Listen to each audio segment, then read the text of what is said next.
Asamafo Emma Kantanka Organic Farms Dr. Kwaku Edu abechrechere se eba no refree yade na eba wonsonso a etumi e de ohaw ne esan bebre e na eba oso na enyama ba ko mienu bi e wo se ye ne etumi e de ye ho efree refree yade mu no wa chrechere e wo fonton from jumedie so ene anopai onipa bia adwene a ewo yetirimu yi eye mienu wo akese mienu wo utinimu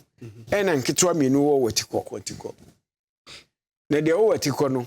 akwete se memory chip ene na ma wo kaya de ene na de kase ne adwuma na communicate amanipadua no na ma wakae ana uhuna ade bi ne se eye ya wabobrim ade bi twa wa watenka wo widie ne mu se bibia twa saa de no eno kro na se enye na adwuma yi a ema refre no so be yare ede ma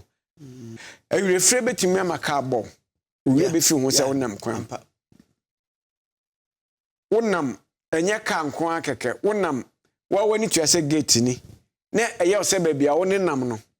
be ho se wakopem edan ana se gate no gnan na afi wa se kwa be bia madwene nam no enye ne saa wo yare eninti se wanya mango ani a na haban yiwe ono so nkoa no e wone mo de kan wasan ya de foforo nti wonya mango haban mpacha wo de twitwa ahaban no kama na de fegu baby ehoye nwunu mema ne nka wia endi be se nansa obonsa ahaban na wo enso na da so ye green obetimi asi aye ne powder obetimi ano ne saa se usi ne powder